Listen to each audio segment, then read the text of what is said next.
First on 24 താനൂരിൽ സ്ഥാനാർത്ഥിയെ കണ്ടെത്താനാകാതെ LDF. മുസ്ലിം league നേതാവിനെ സ്ഥാനാർത്ഥിയാക്കാനുള്ള ഇടതു നീക്കം വീണ്ടും പാളി.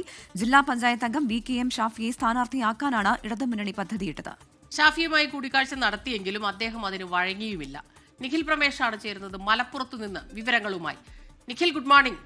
നിഖിൽ, ഈ രണ്ടത്താണിയുടെ കാര്യത്തിൽ ഒക്കെ വലിയ കഴിഞ്ഞ കുറേ ദിവസങ്ങൾ ആയിട്ടുണ്ടായിരുന്ന പ്രശ്നങ്ങളൊക്കെ നമ്മൾ കണ്ടതാണ്. അതിനൊരു സമാധാനമായി എന്ന് പ്രതീക്ഷിക്കുന്നുണ്ടെങ്കിലും ഇപ്പോഴും സ്ഥാനാർത്ഥി പ്രഖ്യാപനം ഉണ്ടാകുന്നില്ല. അതിലെന്താണ് ഇപ്പോഴുള്ള അനിശ്ചിതത്വം? Pravitha, good morning. ഒരു സിറ്റിംഗ് സീറ്റിൽ പോലും സ്ഥാനാർത്ഥിയെ നിർത്താൻ ഇപ്പോൾ കഴിയാത്തൊരു സാഹചര്യത്തിലേക്ക് ഇടതുമുന്നണി എത്തിച്ചേർന്നോ എന്ന് പാർട്ടിക്കുള്ളിൽ നിന്ന് തന്നെ വിമർശനം ഉയരുന്ന തരത്തിലാണ് ഇപ്പോൾ കാര്യങ്ങൾ പോകുന്നത്. മലപ്പുറം ജില്ലയിൽ മാത്രം രണ്ടിടത്താണ് ഇപ്പോൾ ഇടതുമുന്നണിക്ക് ഇനി സ്ഥാനാർത്ഥിയെ കണ്ടെത്തേണ്ടത്. ഒന്ന് വള്ളിക്കുന്നാണ്, മറ്റൊന്ന് താനൂർ. അതായത് V. അബ്ദുറഹ്മാൻ പ്രതിനിധീകരിച്ചിരുന്നത്. ഇപ്പോൾ ഞാനുള്ള താനൂർ മണ്ഡലത്തിൽ സ്ഥാനാർത്ഥിയെ കണ്ടെത്താൻ ഇതുവരെ കഴിഞ്ഞിട്ടില്ല. ഈ സാഹചര്യത്തിലാണ് മുസ്ലിം ലീഗിൽ നിന്ന് ഒരാളെ ഇപ്പുറത്തേക്ക് ചാടിക്കുകയാണെങ്കിൽ, മറുവണ്ടം ചാടിക്കുകയാണെങ്കിൽ അവിടെ സ്ഥാനാർത്ഥിയാക്കിയാൽ വലിയ മുന്നേറ്റം ഉണ്ടാക്കാൻ കഴിയുമെന്ന് മനസ്സിലാക്കിയതിന്റെ പശ്ചാത്തലത്തിലാണ് ഇടതുമുന്നണി അത്തരത്തിലുള്ളൊരു ശ്രമം നടത്തിയത്. അങ്ങനെയാണ് മുൻ ജില്ലാ പഞ്ചായത്ത് അംഗമൊക്കെ ആയിരുന്ന VKM ഷാഫി എന്ന മുസ്ലിം ലീഗ് നേതാവിനെ ബന്ധപ്പെടുന്നതും അദ്ദേഹവുമായി സംസാരിക്കുന്നതുമൊക്കെ.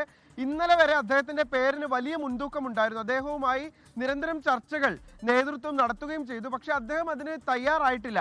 അദ്ദേഹം പറയുന്നത്, ഞാനൊരു അടിയുറച്ച മുസ്ലിം ലീഗ് പ്രവർത്തകരാണ്. അല്പസമയം മുൻപ് കൂടി അദ്ദേഹത്തെ ഞാൻ ബന്ധപ്പെട്ടിരുന്നു. അദ്ദേഹം തനിക്ക് LDF നിന്ന് ലഭിച്ച ക്ഷണം സ്ഥിരീകരിക്കുന്നുണ്ടെങ്കിലും ഒരു കാരണവശാലും താനൂരിൽ ഇടത് സ്ഥാനാർത്ഥി ആകാനില്ല എന്ന് അദ്ദേഹം ഉറപ്പിക്കുകയാണ്.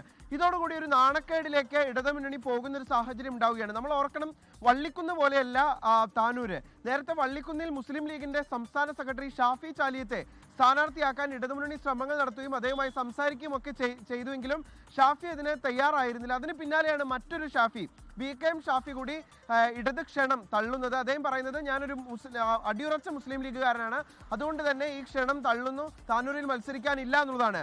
നേരത്തെ V. അബ്ദുറഹ്മാൻ മണ്ഡലം മാറണമെന്നുള്ള ആവശ്യം ഉന്നയിച്ച് താനൂരിൽ നിന്ന് തിരൂരിലേക്ക് മാറിയതോടുകൂടിയാണ് ഇടതുമുന്നണിക്ക് ഇത്തരത്തിലുള്ള ഒരു പ്രതിസന്ധി രൂപപ്പെടുന്നത്. ഇനിയിപ്പോൾ ഇന്ന് കഴിഞ്ഞാൽ കേവലം ഒരേ ഒരു ദിവസമേ നാമനിർദ്ദേശ പത്രിക നൽകാനുള്ളൂ. ഇതിനുള്ളിൽ ഒരു സ്ഥാനാർത്ഥിയെ കണ്ടെത്തി മറ്റ് ഇതിന്റെ നടപടികളുമായി മുന്നോട്ട് പോകുക എന്ന് പറയുന്നത് ഇടതുമുന്നണിയെ സംബന്ധിച്ചിടത്തോളം അല്പം ശ്രമകരമായിരിക്കും. എന്തായാലും എന്തുകൊണ്ടാണ് ഒരു സിറ്റിംഗ് മണ്ഡലത്തിൽ സ്ഥാനാർത്ഥിയെ കണ്ടെത്താൻ കഴിയാത്തത് എന്നുള്ളതാണ് വളരെ പ്രധാനപ്പെട്ട ചോദ്യം. സിറ്റിംഗ് മണ്ഡലത്തിലാണ് സ്ഥാനാർത്ഥിയെ കണ്ടെത്താനാകാതെ LDF ഇപ്പോൾ വിഷമിക്കുന്നത് എന്നുള്ളതാണ്.